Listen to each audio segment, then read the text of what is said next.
What's the availability for this weekend? Bill will be out. He's got a grade 2B, I think it is, hamstring strain, which will put him out for a couple of weeks, unfortunately. So he's out. Harry is trying to get his visa sorted as we speak, so he's just awaiting his passport. If he gets that back on time and he's back in the country tomorrow, then he's a possibility to play some minutes on Saturday. But yeah, that's 50-50 at the moment. Pep Biel still out, injured. I think that's it. No, we didn't see Tiger this morning. Oh yeah, Tiger pulled out of training yesterday as well. So he's had a scan today. So we'll find out this afternoon what's wrong with him. In terms of what you would expect from Harry, that's more of a off the bench type thing, get himself back to fitness. Yeah, I mean he's done some real individual training over the last week or so. Which is putting him in a good place. He's not played obviously for a while because the season ended last May just gone, and he's not been in regular training since then. But his fitness levels seem really good for the testing that we've done so far. It's the first time we've had a chance to talk to you since the signing of Archie Goodwin. What were the characteristics you liked from him, and what ultimately led to that decision? I liked the runs he makes. I like the fact that he gets inside the penalty box and gets on the end of passes, of crosses. He can score all kinds of goals, right foot, left foot, headers. And he's got a hunger for that. And he looks really coachable as well. He makes really good runs. He's tidy up to feet. And huge potential as well, being only 20 years old. It's good that he can't drink over here as well. So, If I can interject, I mean, those are the same things you pretty much say about Toklamati. Are they similar in that, or are they different? There'll be some differences between the two players, but it is the potential, the huge potential that he's got at that age, both of them. Really good ages to get for players for us. And can both go and challenge each other, for that spot as well. And I'm pleased that he chose to come here. When did the conversation? I know that you had talked about after Pat's departure. We want to do something with that influx of money that they did. When did the conversation in your mind change from we want someone to supplant Edon to we want somebody to compete with Edon? It's never changed in my mind. The conversation's always been there that it's somebody who's going to compete. I thought that's what Edon had started to do with Patrick when he broke through. Started competing with Patrick this season, so that when Patrick ended up going on US camps, it wasn't a massive loss for us, and such was Edon's standing within the group. And what Archie will do for us is he'll come in and compete on the same grounds now, and we want to keep making our squad stronger, and I believe that does that. After further reflection, did you like what you saw out of the attacking midfield last week, or do you kind of go back to the drawing board, back to square one with what you're thinking for this weekend? No, it's not square one. There were bits that I liked. I didn't like the first half at all. I didn't like the first half as a game. I thought both teams weren't great, to be honest. It wasn't a particularly good first half of football. The pitch didn't help, obviously. I thought both teams came into it a little bit more during the second half. In terms of getting Westy back, how much of a boost will that be to have him back? Yeah, that's a big boost. Obviously, our captain, talisman, he's been in good form as well. I said after the Monterrey game, I thought he was our best player and showed the way forward. And his enthusiasm in training and application is still right high up there. So glad to have him back in the fold now. Was there a moment that you saw the worm turn positively for Will Zaha? No, not a moment. I did try to play it down after that that first game against Atlanta, if you all remember. You know, don't expect too much too soon, and 20 goals by the midpoint of the season, because it just doesn't work like that. And you know, he's got fitter. He's enjoying playing football now, and you know what he's producing at the moment. His goals and assists, and you know, with the quality that he's got, you know, that's what we need from him. There's 1 week left in the window as of today. Is there anything else you're working on? There's still stuff that we're looking at. Whether that gets done in time or not, I don't know. But there's always stuff that we're looking to improve on. Yeah. Steve? You're winning 5 in a row. You lost 5 in a row at one point. Besides the obvious, what's the major difference in, you know, just the mentality of the teams then to where it is now? Was it just a case of the yips like they get in golf for a bit, or?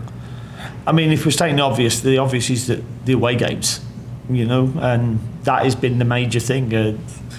You know, I think the start of that losing run was New England at home. We battered them.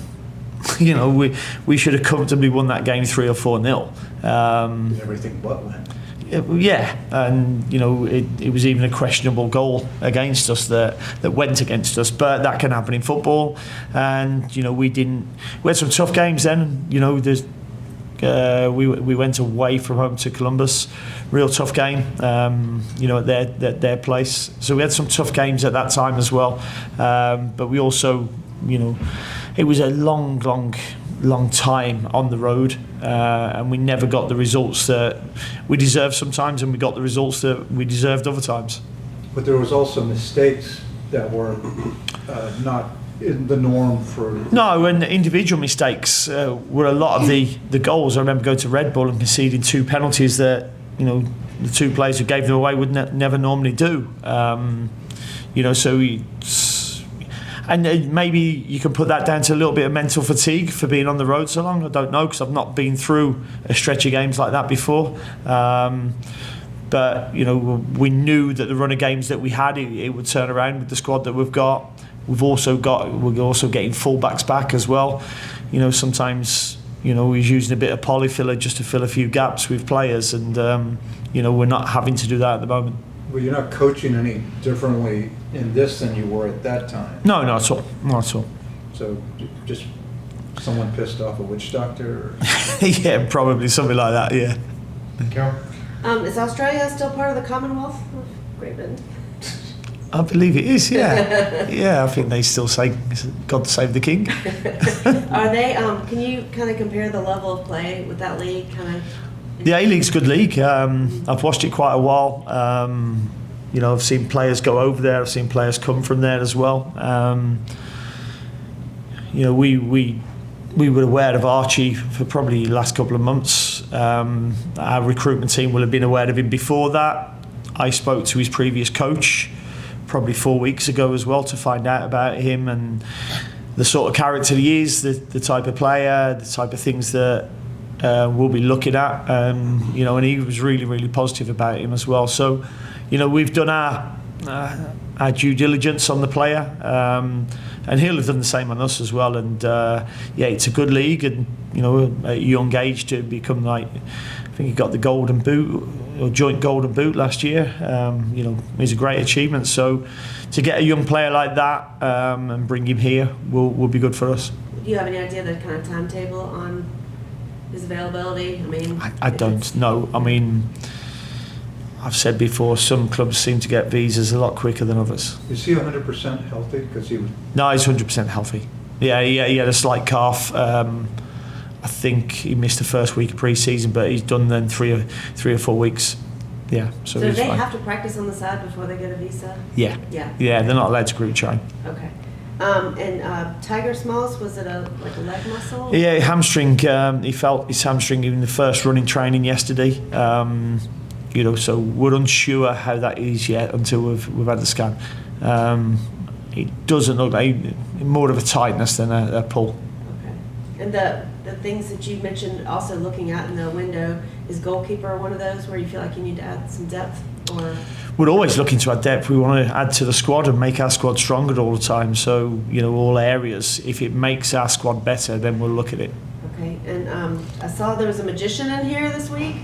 Is that right? It was last week, yeah. Last week. He was good, actually. He was really good, yeah. Whose idea was that? He's a friend of Lial's, Lial Abada, and he'd been doing a few tricks with the players, so we thought we'd actually bring it in. And he knew how he knew Tiger Small's bank details and card number.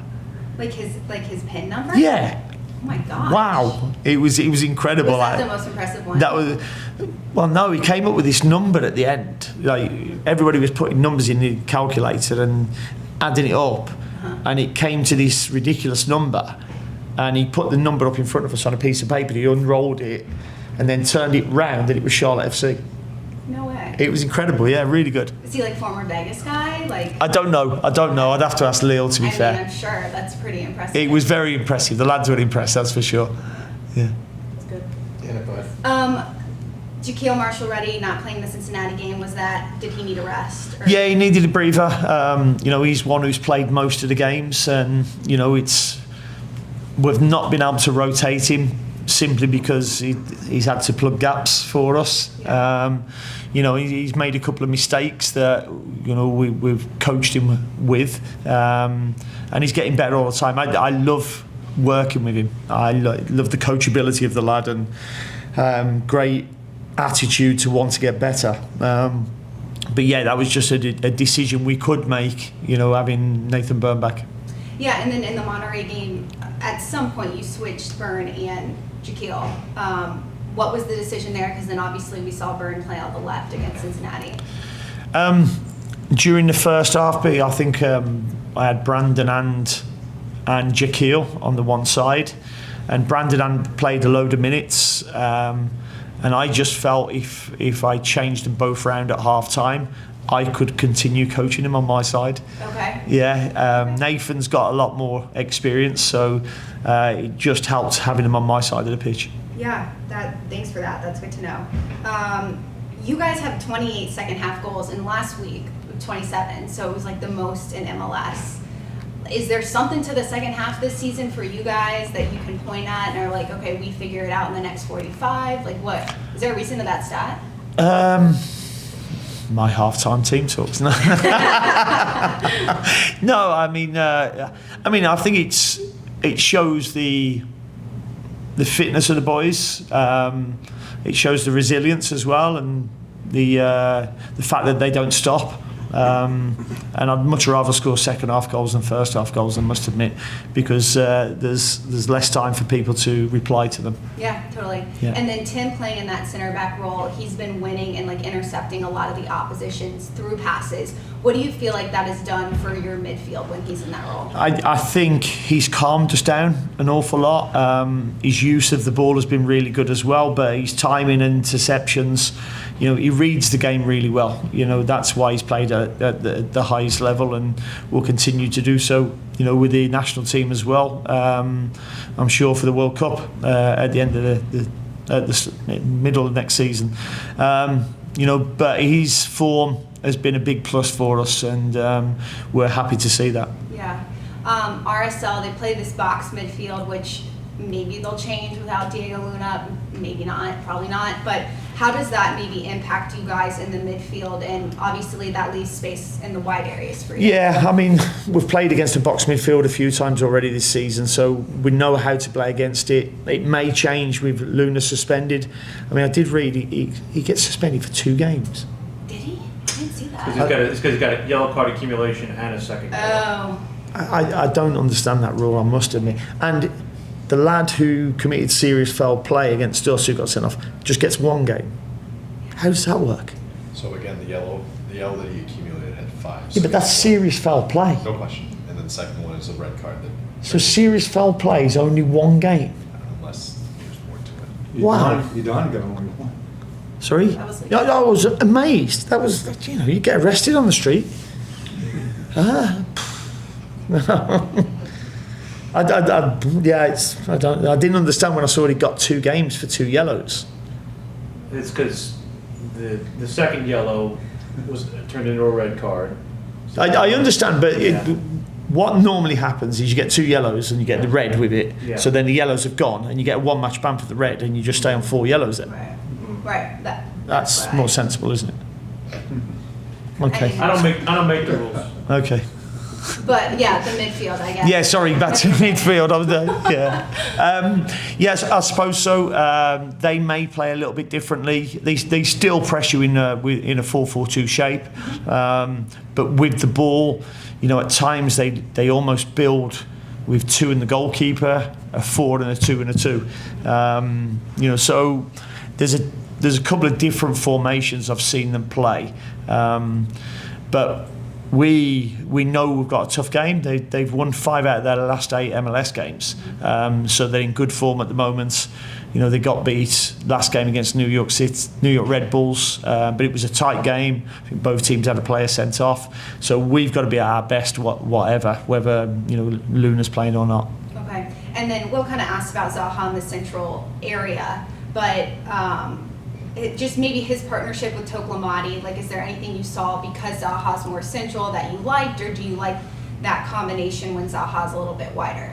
I didn't think it worked as well last week, I must admit. I don't think the quality of balls we got into our front 2 helped, so into Idan, into Wilf, but I also thought it broke down a little bit when we did get it into them as well. It will be a little bit different, I'm guessing, against a back 4 rather than a back 3. Right. Where it could work. So that's something that I'm looking at as well. Okay, cool. Thank you. Cheers. Will talked about the transfer window ending in a week. You've talked about your relationship with Zoran. Zoran's talked about his relationship with you and how collaborative it is. What is it? Can you kind of peel back the curtain, and when you identify a player, how do those discussions go? How do you decide this is a guy that looks good to me? Can we get him in? How does it all transpire? We talk about the players a lot, and then we each put a nice glass of old-fashioned in front of each other, and usually then decide whether we're going to go and get them or not. But no, it's a big collaboration between not just me and Zoran. Bobby would be involved. I will involve my coaches as well. Tommy Wilson as well is involved. So there's a big collaboration. And I've always said, we've got the profiles that we're looking for in terms of the positions. Then it's the recruitment team's job and the data analyst job to get players who are available in them positions, and then we kind of run through it and have our 1, 2, 3, 4, 5, 6. You may end up with your number 4, 5, or 6. Such is the way transfers and recruitment works. But we will discuss it, and then obviously finances have to fit as well. And that's the one thing that Bobby and Zoran do brilliant with, because I still don't understand the salary cap, I must admit, and it always feels like you're robbing Peter to pay Paul for me. You have to move stuff around all the time, so it's difficult, but we collaborate over it. Talk was saying this week that in addition to bringing a player in, is that your staff and I guess the club staff does a great job in terms of finding not just a quality player, but the right fit, not just within the system, but also within the squad. So where does that fall? Does that fall with you? Does that fall? Yeah, no, that'll fall a lot with me, whether it's the right fit for the squad, whether they've got the characteristics, whether they're coachable, whether I think they'll fit into the dressing room as well. But we do a lot of background checks on that as well. There's a lot of people who would have been spoken to about, in terms of Toff, and we'll have used players who will have played with him or have got friends who have played with him. I'll have used people who have coached him. We'll have used sporting directors who have, done deals for him. And the world of football, soccer is small, so you can get some really good information about people. And I get phone calls all the time and about players who I've worked with before. And you give your honest opinion, because you want them to give an honest opinion back when you're asking them. Last one for me, with the infusion of Archie and Toff, whenever that may be, and we're down the final stretch of game matches for the season, what's the challenge for you to get those guys blended once they're in training, you know, with the full squad and everything, to get them acclimated to what you want to do, and then getting them into games so that way they're ready to kind of go? Yeah, we haven't got an awful lot of time. I think, is it 9 games? 8 games to go in the regular season. We want to obviously qualify for the playoffs and get as high as we can. But there's a balance to be found as well. You know, when players are coming in this window, if they haven't been training and playing much, then, you know, what I can't afford to do is get them injured. You know, so we've got to make sure that their loading is right in terms of what we give them in terms of minutes. Because there's no point having them for 2 games and then they're gone for the season. And, you know, unfortunately, we found that out a little bit with Sully. Sully's body is broken down 2 or 3 times. You know, he's done unbelievably for us when he's played, but unfortunately his body has broken down because he hadn't played the number of games that, you know, he would have liked before coming into the team. We'll go to Jorge. Hey Dean, how are you? I'm good, thanks, mate. Yourself? Good, good. Do you think that magician can get transfer rumor names out of you as well? I doubt it very much. He's good, but not that good. Nice. I wanted to start by asking you about Zaha. When he first came to Charlotte versus now, what kind of maybe improvements have you seen from him? I think he's more accepting and receptive of his teammates now. You know, it's hard when you come from where he's come from. You know, and I said to him right from the start, you know, the quality that you have within a squad here is on such a range that he won't have been used to before. You know, but he's actually embraced the city, the state, and the club and the supporters, and it's good to see, and he's a big part of it. I mean, me and him yesterday, we went out to the business side and handed out, you know, a few boxes of donuts for them to have, and, you know, he thanked them for all what they do for the club as well. Next question is, going for a guy like Archie, knowing that you have Football Mafia at 20 as well, what were maybe the factors that determined, okay, let's get somebody who's also at that same age versus maybe getting somebody with a little bit more experience, more of a veteran striker? Well, we had a list of 5 or 6 players, you know, and all varying ages, you know, so I wasn't too bothered about what the age was, but what the potential was, what they could bring to the team, what they could bring to the squad, what they could bring to the locker room. You know, and I liked everything that Archie had. You know, the profile, I looked at him and he reminds me a little bit of a younger Sam Surridge who's doing really well now at Nashville. You know, he's that type of player. So, you know, I liked when I first saw him, and liked it even more when I spoke to his coach and found out about the type of person he was. But then watching him in 2 or 3, you know, full games as well, he's got a hunger to get on the end of things and score goals, and he doesn't mind whether it's you know, a yard tap-in or a 20-yard belter. And final one for me. There's been reports that you guys are looking to sign another goalkeeper.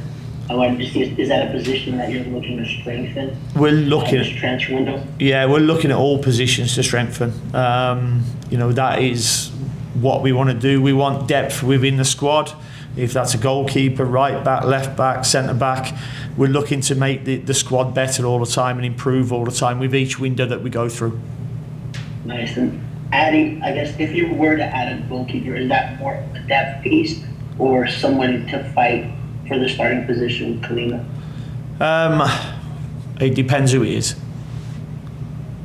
I mean, we could go and we could bring somebody in who's a young goalkeeper who we can actually, you know, work with within the legacy as well, or we can bring somebody who's going to go and challenge, and, you know, that's what we're looking at all kinds of things all the time, as you know.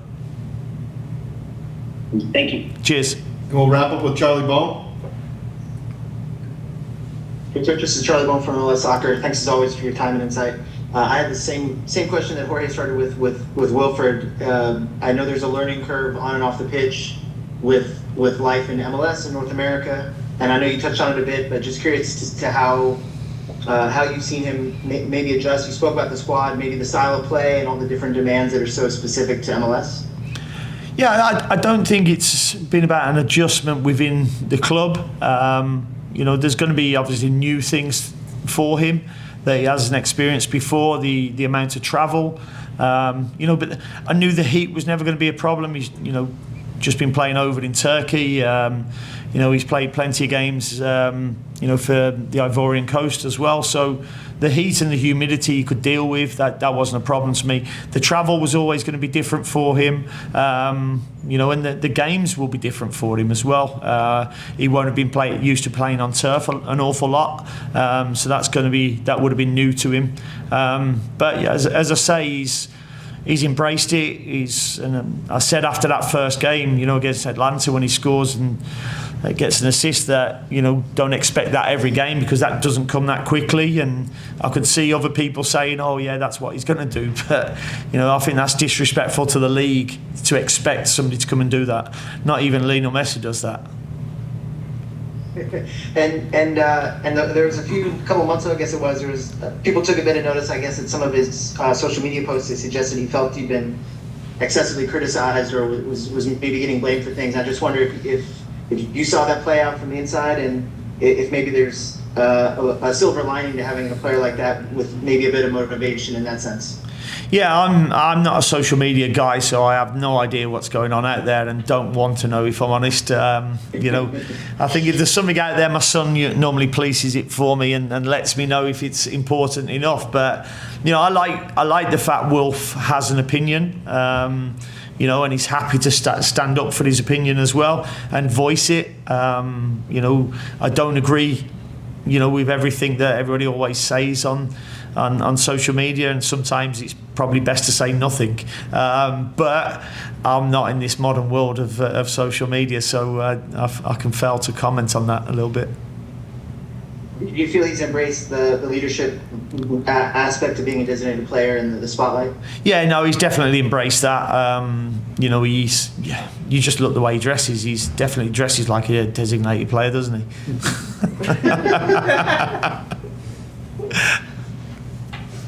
Cheers, thanks for your time. Thank you. Dean, thank you for joining us. Appreciate it. Cheers.